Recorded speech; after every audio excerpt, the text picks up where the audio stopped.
Well, and hello. Welcome back, Open Pagan Church. Let's get Discord fired up. Good morning, Discord. Hope everyone's doing well. And good morning, Facebook, for the live presentation and all of our other archive sites that we post on. Or good afternoon, good evening, good day, whatever.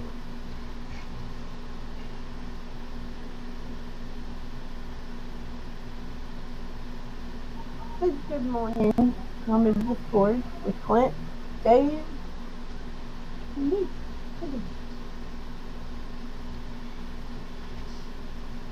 All right. Topic for today. Morning, Lee. Morning, Dave. Topic for today, of course, thanks to whoever sent it to us when we were setting up the schedule for this year on Open Pagan Church. I think Lee did this topic. I think he did too. I wasn't sure. I'd slept since then, though. We ought to plug Lee into a microphone and let him do a topic or two.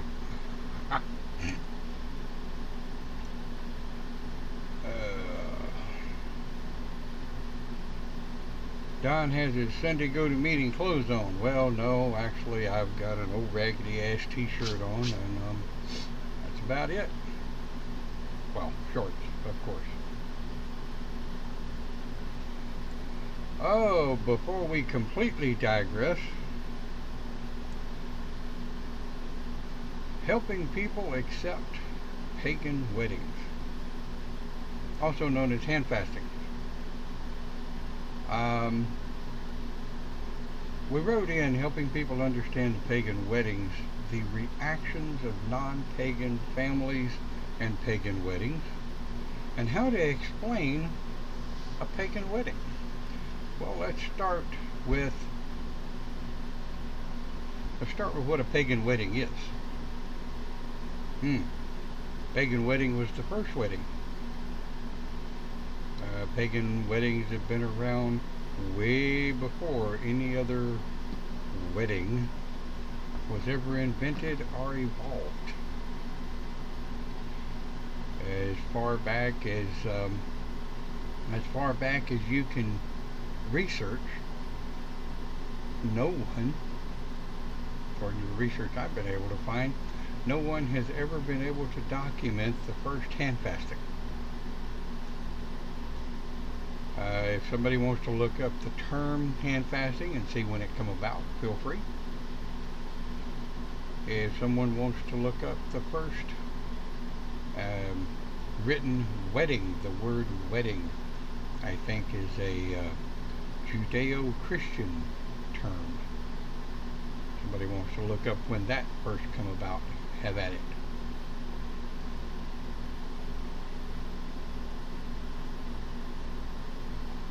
What is it?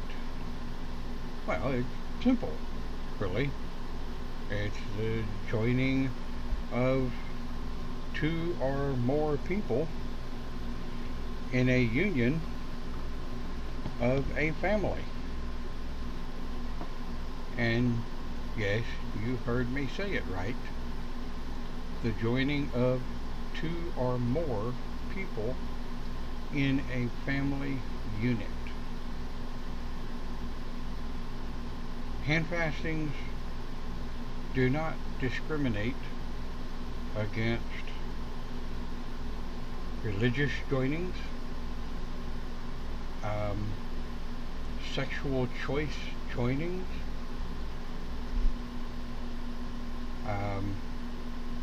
the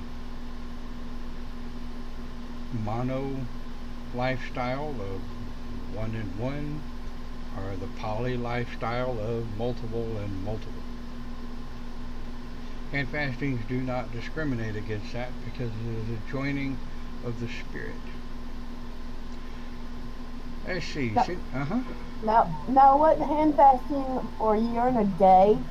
So if it didn't work out, they could dissolve it.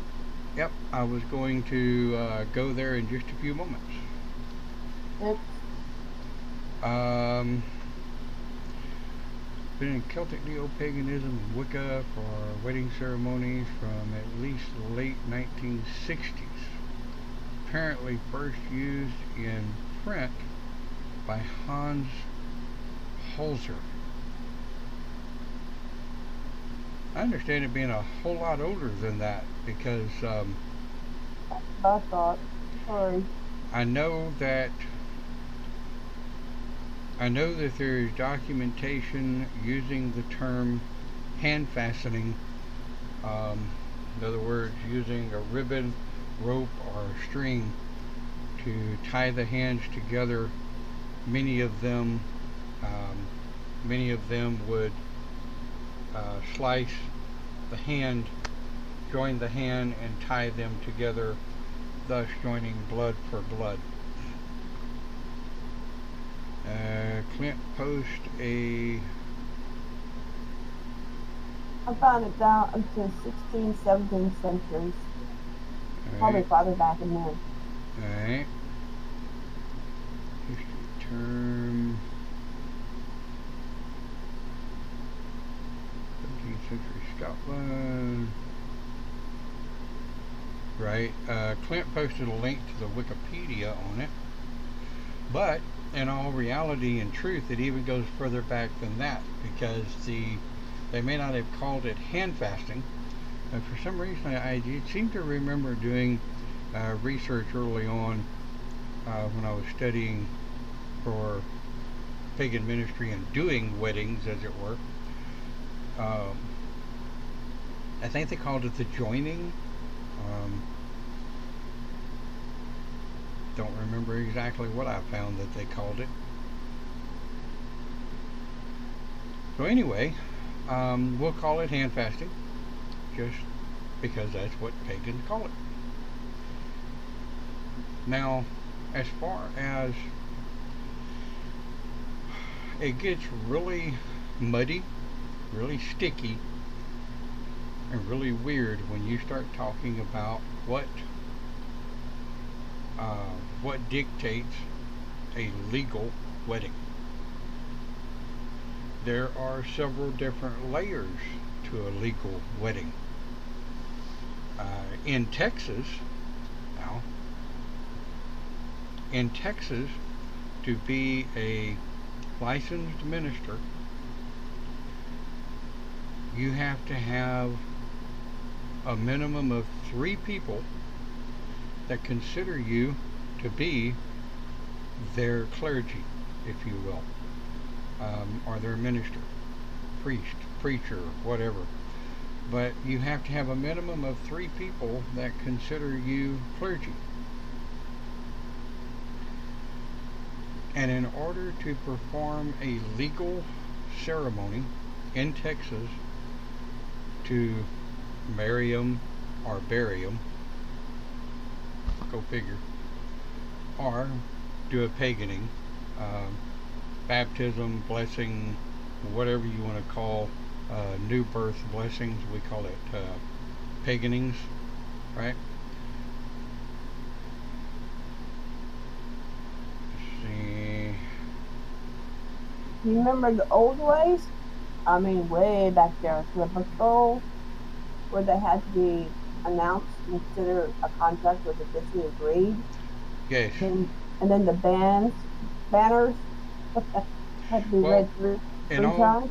Right, and in all reality, back in the day, hand fastings were actually scheduled and organized by the hierarchy of the families.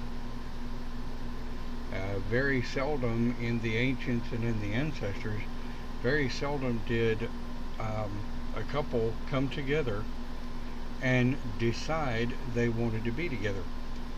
Yeah, it's mostly the parents and the high council. Right. Lee says, as I understand it, it's a visual symbol of the joining of 2 spirits. Absolutely, yeah. That's a big part of it. It is the joining of the 2 spirits. Now, but anyway, in Texas, right, to do a Paganing, also known as a baptism, but pagans don't call it a baptism. Nope. We call it a paganing, right? You have to have the available parents.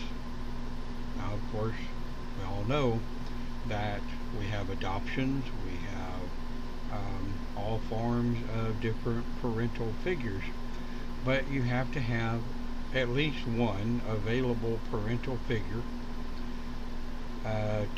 minimum of two witnesses to state that the paganing went through, and it is generally written and decreed to the family that the paganing happened, with the full name of the baby being blessed and given to the gods and goddesses.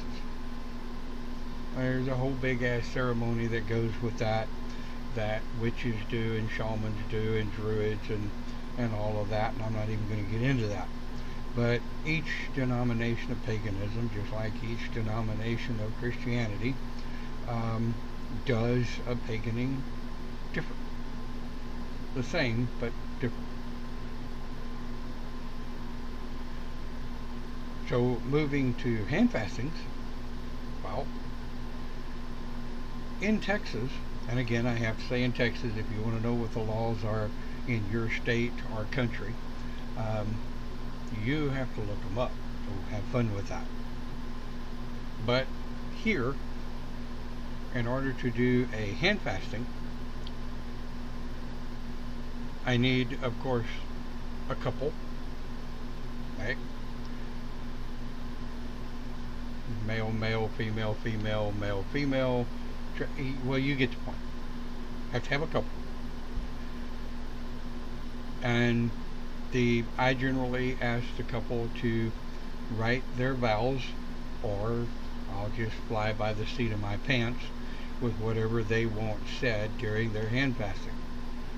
Because I'm not there for me, I'm not there to put on a show. I'm simply there as their accepted pagan minister to perform the joining of the two spirits to one, as it were. Now, for those of you folk that are thinking about getting hand fasted, and you want to let your parentals or your guardians or whatever other friends know what it is, have them watch this video, because we're going to talk about the aspects of it. Right. So there are multiple different aspects of a hand fasting. It starts, like I say, with two or more people. They will go to their pagan elder, right? Or they will find a pagan minister that will and can perform the ceremony. Generally, there is a meeting, right? There is a meeting between the minister and the people that are getting hand fasted. And there is a conversation. It's what I call the pre-hand fasting council. I will not, and I have not, and I will not do a hand fasting unless I have had at least 10, preferred 15 or 20 minutes, but at least minimum of 10 minutes to meet with the people that are being hand fasted prior to the ceremony. And if they want me to meet the parentals, the guardians, I'm perfectly fine with that.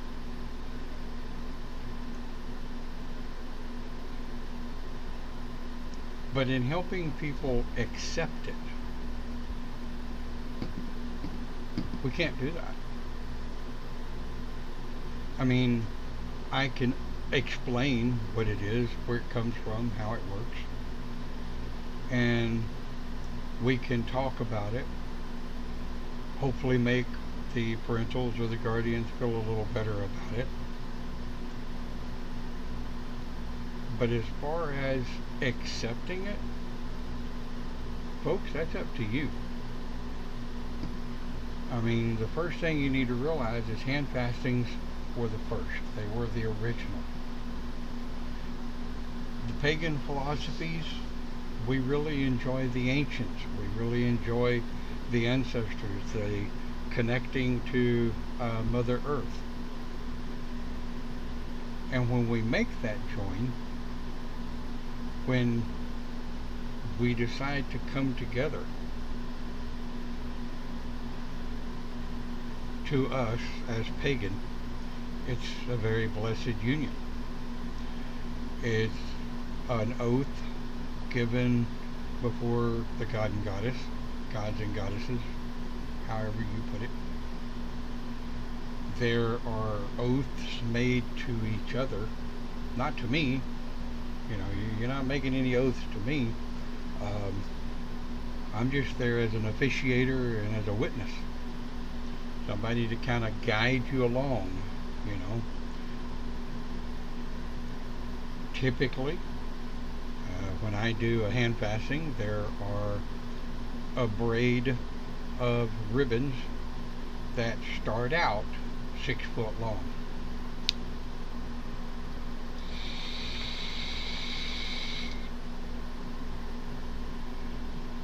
It's a braid of 3 ribbons, colors of your choice, that start out 6 foot long each. Why 6 foot? Well, by the time you braid half of it, it's generally about 4 foot in length. What do the 3 braids stand for?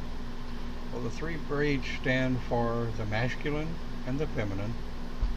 No, not man or woman. Masculine, feminine, and family. So you have the masculine color of whatever color that you choose. You have the feminine color of whatever color you choose. And then you have the family color of whatever color you choose. If there are pre-existing children coming into the hand fasting, I like for them to stand in circle with the parents, if at all possible. There's a bunch of other stuff I do that's not my snacks, but I typically, for myself, do not do blood bond rituals. That's just me. I allow it. If somebody decides that's what they want to do, that's up to them. That's all in part of that pre-hand fasting council. What do you want? What do you want to do? How do you want this to come out? This is for you guys, right? So helping people understand it, it's not really, I mean, modern day religions got their wedding ceremonies from the ancient pagans anyway. All they've done is built on it and made it legal, and I'm going to cover the legal aspect of it here in a few minutes. What makes it legal?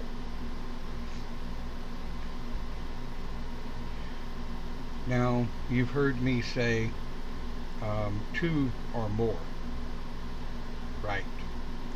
Well, I hate to say it, but polygamy is not recognized as legal weddings in America. This is a federal American thing where multiple people getting legally married together is not accepted by the high courts in America. So it's not me. However, hand fasting,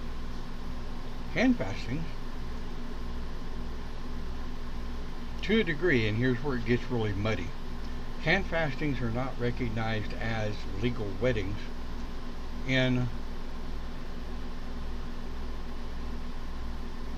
local city, county, state, or federal courts. However, in Texas, there is a thing called common law marriage.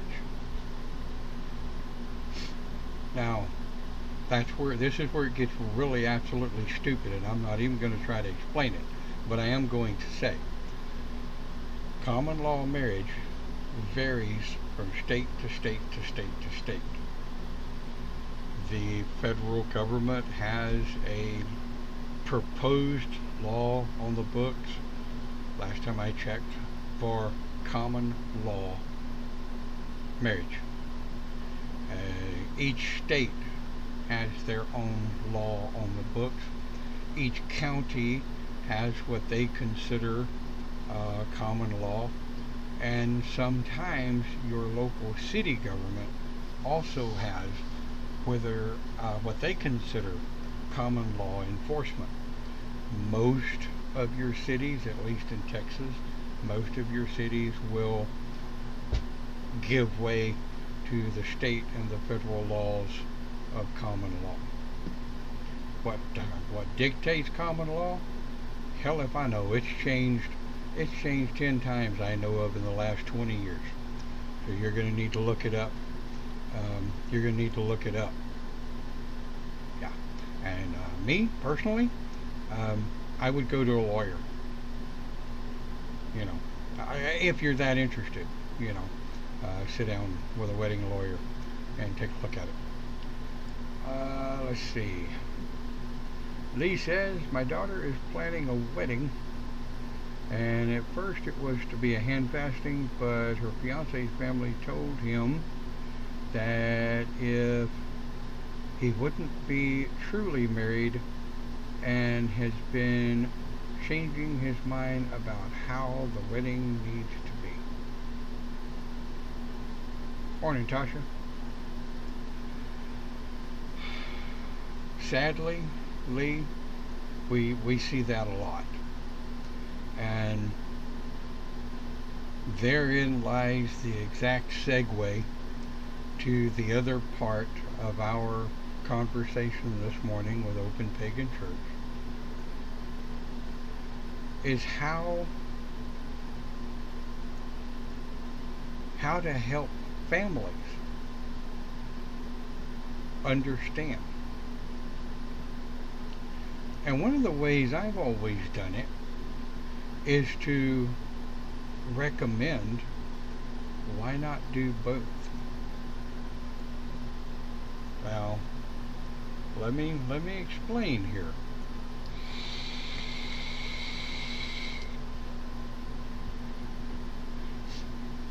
Over the last 20 years, I have done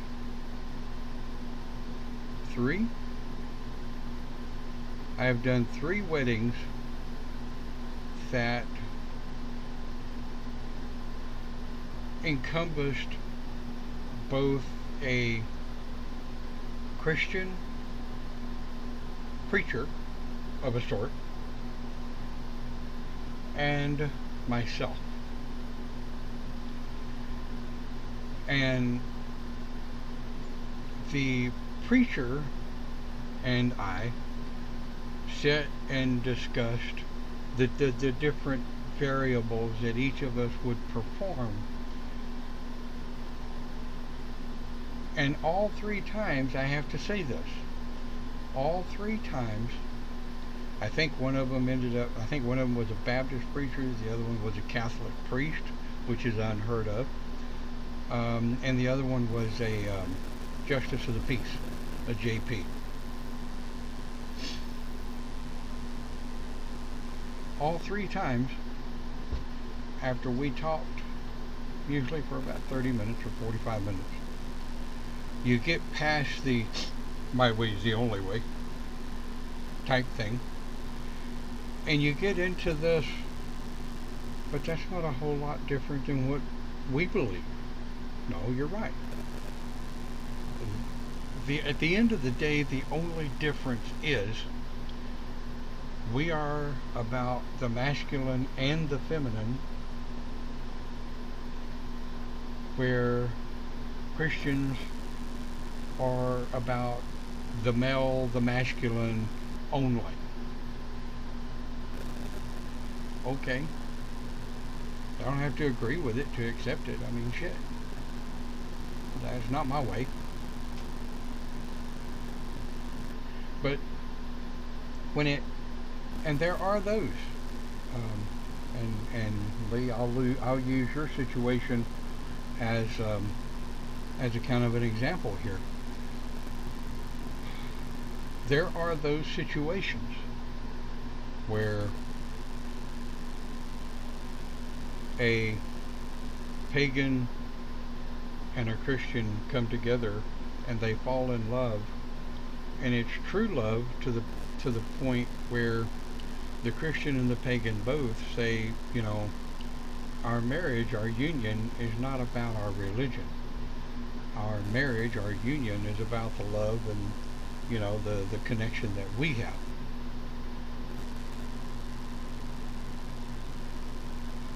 So when you, and it's going to sound kind of weird, but when you step into that ring to take on that boxing match, if you will, you got to have your wits about you. And most importantly, you've got to have your temper about you. Because I have sat across the table from some absolute Bible banging, Bible thumping Christians that say, if my child marries this heathen, they are no longer my child. Now, of course, that really does make me want to reach out and slap somebody and go, look, stupid,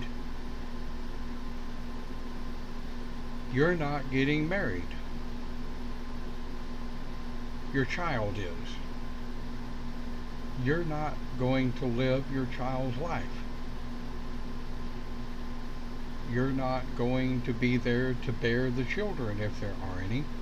You're not going to be there to make the home decision once these people move in together. And I have had some, in all honesty, I've had some that have pushed me to the point where I've said, look, you're going to die one day, and your children are going to carry your legacy. Do you want your children to carry the legacy of bigoted, discriminatory crap because you're too freaking closed-minded to shut up and listen to something that may be a little bit different than yourself?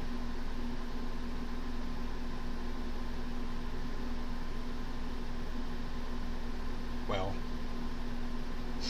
needless to say,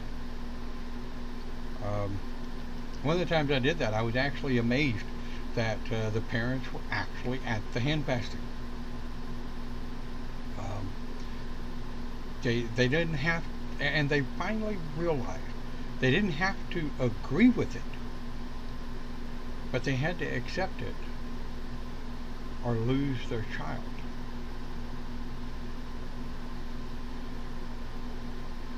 And quite honestly, the same thing comes to play when you're talking about monogamy, polygamy, when you're talking about, polyamory, if you're talking about BDSM, if you're talking about anything that steps outside of the daily accepted, recommended,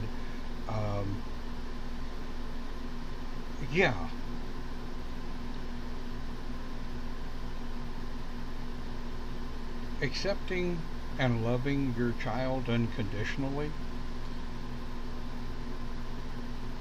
doesn't come with strings. And I could go way off on a tangent with that, with children, but I won't.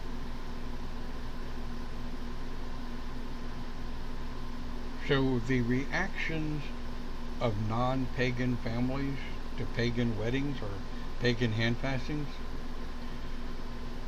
it's a slippery slope. It's a slippery slope for which, in my mind, and as a minister who has done several weddings, hand fastings, whatever, that it's as different as me and you. It's every family is different. So when I'm doing a hand fasting and I meet the couple and I meet the family, I'm an absolute open window. Okay? I have nothing to hide. I have nothing to fear. I answer whatever questions are thrown at me as honestly as I can. And the biggest thing is, the most important thing is, if I don't know, I say, I don't know. And you know, people are okay with that. It's when someone tries to come up with crap to fill in the holes of the crap that they don't know, that's when people get pissed.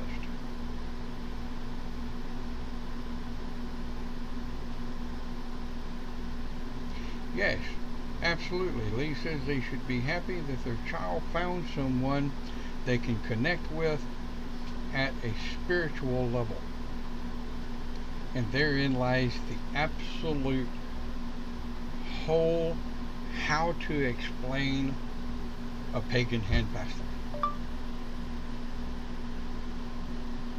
I wasn't talking to you, Google. Anyway, it is a spiritual bond between a couple or more. I'll throw that in there.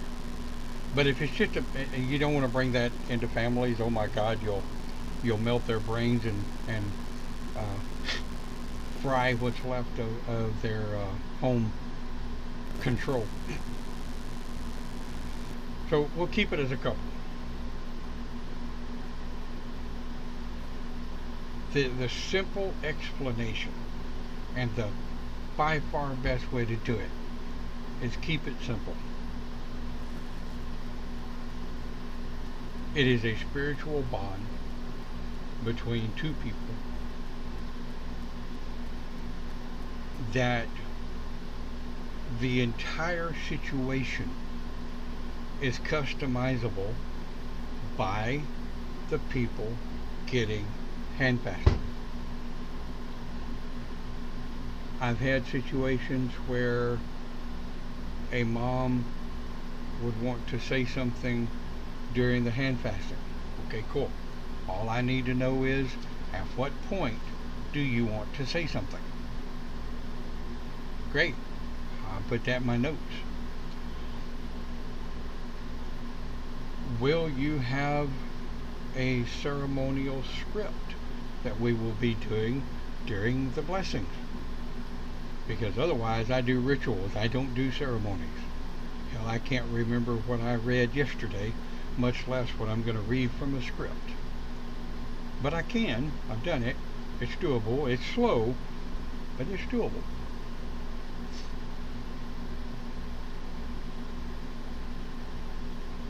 A hand fasting, now, listen to this part real close, you guys that are curious.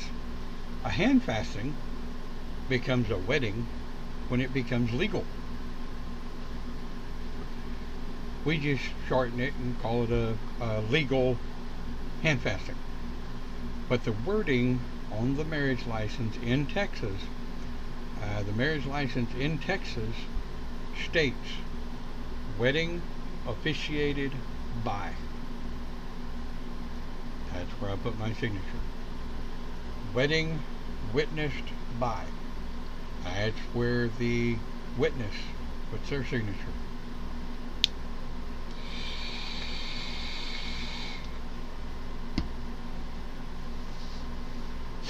Now,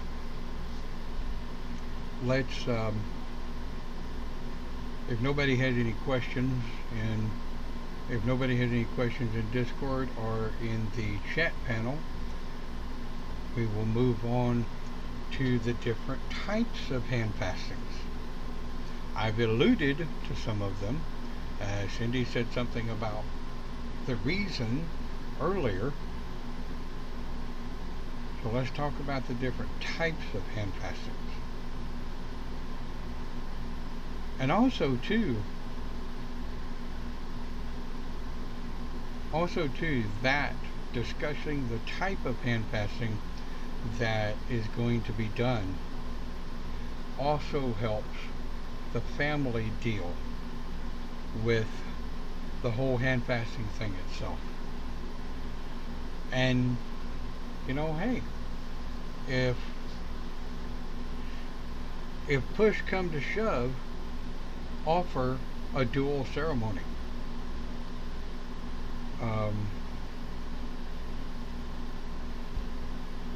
Offer a dual ceremony. You can either do the hand fasting by itself one day and do the marriage ceremony by itself another day. I have had people that have done both on the same day but in separate ceremonies.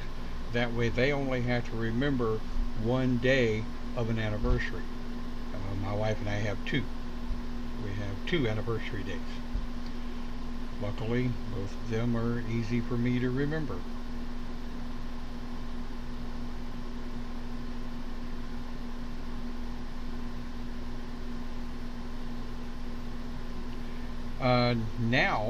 Nowadays in America, same-sex marriages also fall into the same category. A hand fasting or a wedding.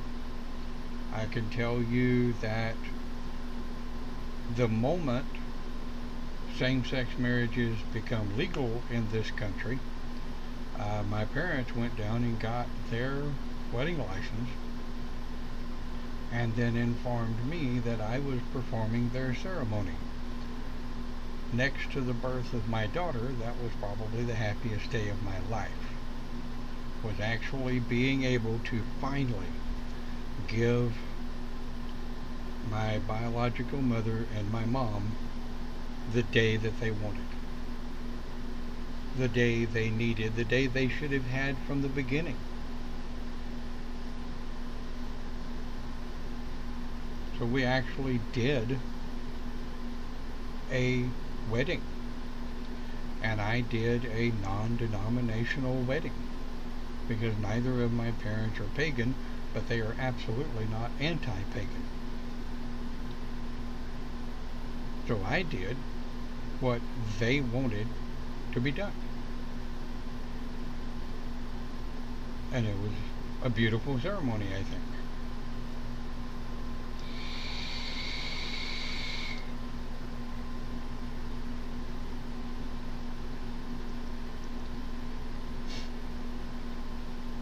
Now, as we carry on, I can't believe everybody's being so quiet. Clint hasn't said anything. Cindy hasn't said anything. I mean banana nut bread. Damn, Clint, you like to give me a freaking heart attack. Banana nut bread. No wonder Clint's not saying anything. Hell, he's sitting over here stuffing his face with the good stuff. Banana nut bread. Boy, that's good stuff. Okay, the hand fastings, I have done 4 hand fastings and 1 actual Christian style wedding. How'd that come out? Very good. I've met them twice since I married them, and they have 2 kids now. Wonderful. Wonderful. I'm back. Hello, I'm back. Okay, Cindy's I'm back. Long ass. Okay, so in this segment, we're going to move into, and I hope I covered some of the things that will help better explain a pagan hand fasting to families. Um, like I said, it's a slippery slope. It really is. It's like walking through mud. You know, you got to play it by ear. You got to keep your temper in tow. Um, you just simply have to keep control of your own emotions, because so many times the person or people on the other end of the table are going to try to push your buttons to make you go off so they can play the victim. And you can't do that.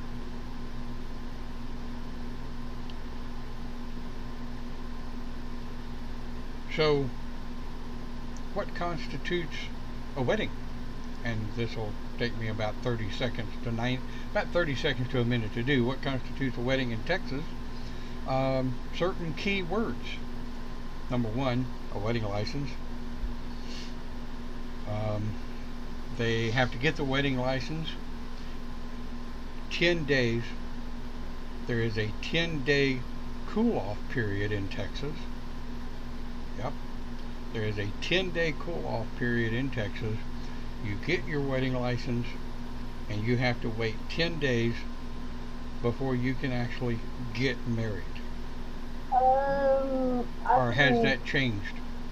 That's changed. There's paperwork at the courthouse. If you don't wait 10 days, you can sign it and waive that.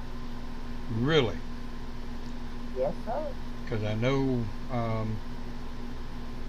when mother and mom got married, there was still a 10-day waiting period. Of course, it may be by the county. In Texas, it's a 72-hour wait now. 72 hour. Okay, well, that's good to know. So as it goes to show, folks, check your local laws. City, county, state, federal. Because let me tell you, I have absolutely seen courthouses when you go to file that wedding license with the county clerk. And that's something else you need to remember. Last time I checked, you have 30 days to file a wedding license with the county clerk after the minister, priest, rabbi, whatever, the officiator of the wedding has signed it. Cindy, do you still find that to be true? Yes. Right. So if it's on the 31st day, they'll hand it back to you and tell them it's null and void. You need to do it again. Lee says it's the same in Tennessee, so that's good. That's good to know. So it seems like just so far, of course I can't speak for any other states, but Texas and Tennessee pretty much follow the federal guidelines for wedding license. Now, a hand fasting.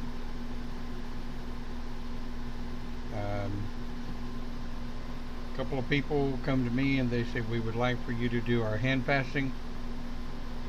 Okay. I have 3 things that I require prior to doing a hand fasting.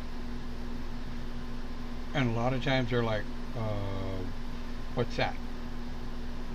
1, a meeting with the people that are getting hand fasted.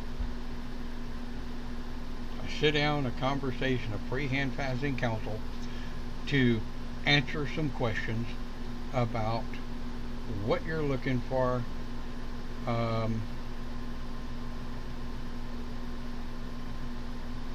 Dave says, I need to be hand fasted. To who? If it's any of our business. Anyway. He's just looking for someone who shares life with. I don't know. Got it. Okay. He hadn't found them yet. Well, when you find them, let us know. Yeah, 3 things. 1, I want to meet with you. Sit down and talk. 2, I'm gonna be asking questions. Things like, what kind of hand fasting do you want? And 3, when is it? And in amongst when is it, where is it? because as a pagan minister that lives out in BFE, the other side of Dallas, I do require travel and lodging. And see, herein lies another thing. When you have a minister going to do, a pagan minister going to do your hand fasting, all of that needs to be worked out in advance. When's it going to be? Where's it going to be? What kind of hand fasting is it going to be? Will it be a bloodletting ceremony? No or no. Yes or no, right? If so, will you bleed into a chalice?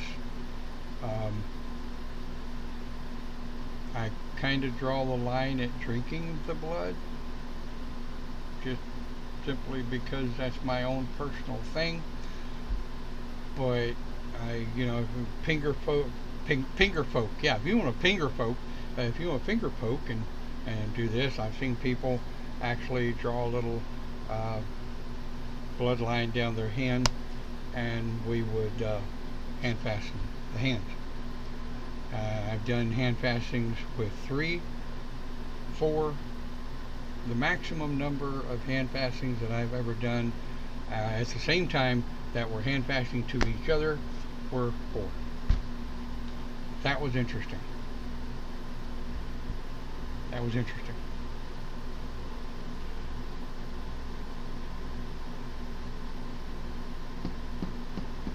Right. So, the different types of hand fasting. I know when we did our hand fasting, the one thing that stuck in my mind is the globes. Or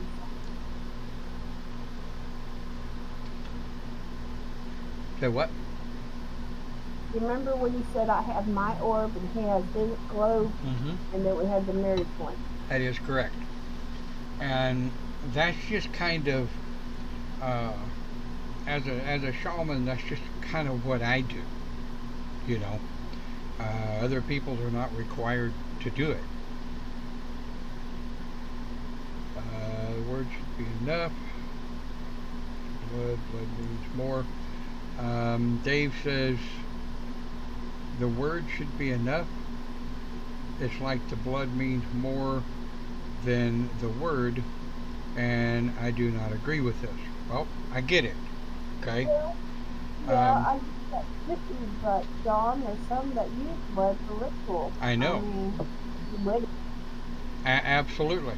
And at the end of the day, and see, here's the difference between a pagan minister and someone who is not a pagan minister. Shut up, Google. You can be a pagan elder or a pagan leader, a pagan teacher all day long. But a part of being a pagan minister is not seeing the path or the religion of the people getting married or hand fasting. I have done atheist hand fastings. I have done what I consider a generic ceremony for non-pagan couples, because they wanted someone in a full kilt to do a Celtic hand fasting, and that was one of the ones where their Catholic priest in the Celtic ceremony stood up, and we each did our bit, and he did the wedding officiation, if you will, and I did the hand fasting of it. It was interesting. But anyway, the different types of hand fasting. One, like I said, blood, no blood. 2, ribbon, no ribbon. Rope. I've seen people want to use rope. Okay, fine. 3, will it be an actual full-blown pagan hand fasting? Will it be a generic hand fasting? I can't do a Christian hand fasting. I'm not Christian. Now, I can do a pagan wedding, a legal wedding, and I'll cover here in a minute those words that make it legal in Texas. And here's something else people need to ask themselves about a pagan hand fasting. Now, you need to listen to this part real close, because any pagan minister worth their salt will ask you this. Will you be doing a year and a day hand fasting to be looked at again at the end of the year and a day to get hand fasted again? Because once the words and the blessings are tied into the ribbon at the end of a year and a day, that ribbon is useless. Or eternal. Huh? Or eternal. Yeah. Will you be doing a lifetime hand fasting? The hand fasting that is done, the words and the blessings put into the ribbon, is that of a lifetime hand fasting. And then the third one, which I strongly recommend against for anybody to do ever, ever, never, ever, ever, ever, never, although I do have those that want to do it. I did. We know you're crazy. Yeah. Is the hand fasting for eternity. Now that's a big word, eternity. It means from now on. And by the belief of the pagan spirit, we believe that if you hand fasten for eternity, every lifetime that you have, you will spend that lifetime coming back looking for the individual that you were hand fastened to prior. That's a pretty tall order. Don't like doing those. I've done one.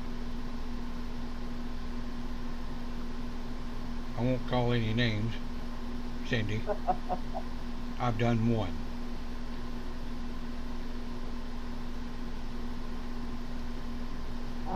No, I have done. They were a year and a day.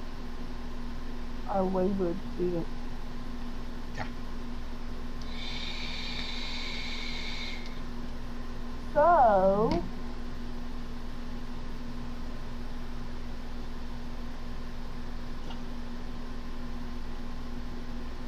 You gonna say something? no. So, next. Right. So, you guys remember, when you're talking about hand fasting, it's not a joke. It's not a fad. Hand fastings are not something that we take lightly. It's not a weekend party where suddenly you decide to do a hand fasting.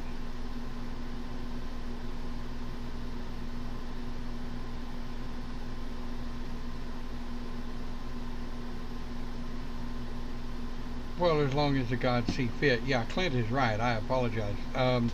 The one before eternity is the one where you hand fast for as long as the gods see fit.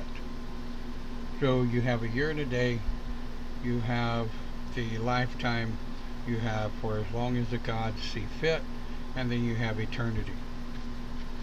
The one for as long as the gods see fit can come back to bite you in the keister if you're not careful. But anyway, yeah, thank you, Clint, for reminding me. I don't know why I forgot that one. So I'm not going to spend the whole day telling you how to do a hand fasting. That's up to you. But I am going to tell you, folk, that are deciding whether or not to get hand fastened.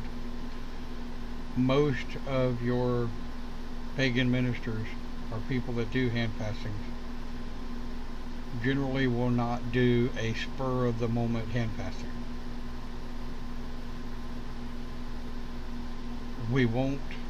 I won't, okay, I can't speak for others. I will not do a hand fasting on inebriated, drunk, stoned, or drugged individuals. I will not do a hand fasting or a wedding on someone that is not in their right mind. Now, boy, that opens up a conversation. But that conversation is between me and them, not me and the watchers of this video. So, talking to your family about a hand fasting, don't be an ass about it. Don't stomp your foot and say, I'm going to do this in spite of you. They're your family. Family is hard to replace. There comes a point where someday you'll have to make a choice. Never have liked those choices. But sometimes we have to make choices in life that we don't always like.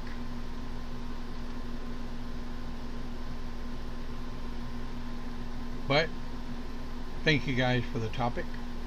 Thank you for watching Open Pagan Church. Always remember the non-expiring link of Discord apps in the top. And we're going to bugger off and get ready for Live with the Shaman at 11 a.m. Central Time. So you guys have a great day. Thank you for watching, and we'll see you next time.